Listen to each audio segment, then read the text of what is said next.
Madame, Monsieur, bonsoir et bienvenue dans cette nouvelle édition du journal de 20 heures. Je suis Stéphane Leportier et nous commençons tout de suite en partant à la rencontre de Pierrick. Cet apprenti boulanger est également l'inventeur du bolquet, un sport d'un nouveau genre alliant grâce et tonicité. Reportage. Alors le bolquet, qu'est-ce que c'est? Un bolquet, c'est avant tout un bolquet. Et pour conceptionner cet objet, je demandais à un grand designer qui a voulu rester inconnu, anonyme, mais un grand, c'est moi qui vous le dis. La conception du bolquet a pris plusieurs mois. Il fallait un objet en deux parties, des formes différentes, mais tous les deux agréables à manipuler. Pour la partie supérieure, je me suis inspiré de la pétanque, la boule sphérique adaptée aux dimensions de la paume de la main moyenne. Cette forme de base permet à l'athlète d'exprimer toute sa créativité en manipulant l'objet comme il le souhaite.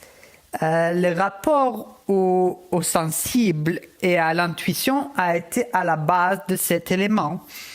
Un unique trou élargit les champs des possibilités créatives et c'est également l'élément charnière de l'objet qui permet sa liaison de la partie supérieure avec la partie inférieure de l'objet. Justement, la partie inférieure du bolquet est complémentaire à sa partie supérieure en termes de forme et aussi de fonctionnalisme. Elle a été conçue pour être tenue fermement dans le creux de la main. Sa prise en main est donc orientée pour assurer un confort optimal et maîtriser de l'outil. L'utilisation de lignes courbes a été privilégiée. Un centre légèrement bombé, c'est glissant dans le centre, le creux de la paume, et des extrémités plus fines pour les doigts qui s'agrippent dessus. La texture a également été un élément clé de ces projets.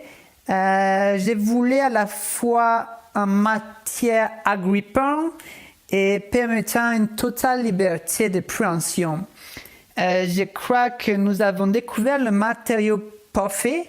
Il s'agit du bois verni rouge. La couleur rouge a été une volonté de client qui souhaitait un objet qui se remarque et se différencie tout en respectant les codes de son utilisateur. Et voilà ce que ça a donné, l'objet final qu'est le bolquet. Cette discipline sportive est basée, je dirais, sur la fringance des athlètes une fois le bolquet entre leurs mains.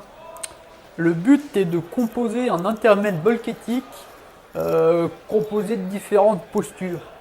Ensuite, un jury que je préside attribue une note à chaque participant en fonction de sa galbe, de sa grâce, de son aisance et de sa créativité. Eh bien, rendez-vous dans 4 ans pour voir si le bolquet est passé discipline olympique. Nous enchaînons tout de suite avec des images exceptionnelles d'un animal qui l'est tout autant, le Calimitus, un reportage signé Stéphane le Mercenaire. L'Astrilonimbus calimitus est un spécimen rare. Il est issu de la famille des Tyrcus mobilis apparus sur Terre il y a 3,8 milliards d'années. Les derniers représentants de l'espèce vivent en solitaire au large de l'Australie sur l'île de Samoa. Notre équipe de reporters a réussi à capter des images exceptionnelles du Calimitus dans son milieu naturel. Nous assistons ici à un phénomène d'une extrême rareté, un mâle adulte effectuant un déplacement. Sa partie supérieure est appelée la sphère crânienne. Elle est composée de l'unique orifice du Calimitus qui lui sert à la fois à respirer, à se nourrir et à se reproduire. Le système nerveux présent dans le cordon ventral de l'animal permet à la sphère crânienne de se propulser vers l'avant et à sa partie inférieure de la rejoindre. Les formes arrondies du Calimitus sont parfaitement adaptées à son environnement. Sa boîte crânienne sphérique lui confesse une excellente pénétration dans l'air, permettant à l'animal d'atteindre des vitesses allant jusqu'à 8 km/h. Son corps, de forme tubulaire, intègre son système digestif. Il lui permet également de se défendre en cas d'attaque.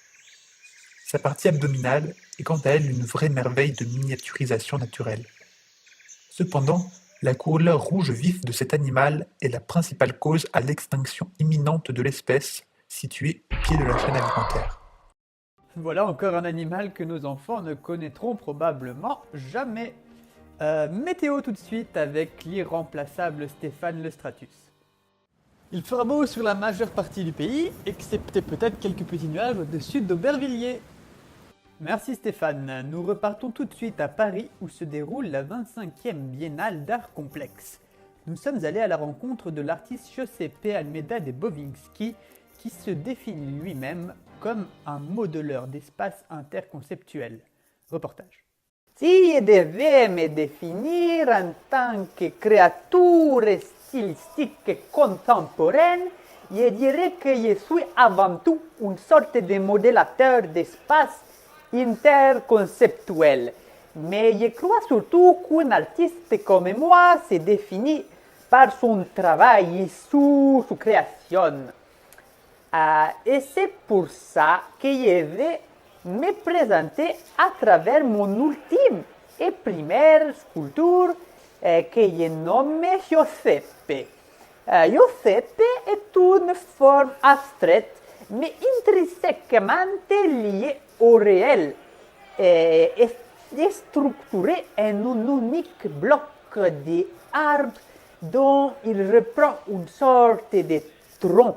Ce tronc est relié à une forme primaire sphérique qui représente la masse intergalactique del cerveau universel. Cette masse est soutenue par le tronc tel un socle robuste lié à la Terre et donc au réel.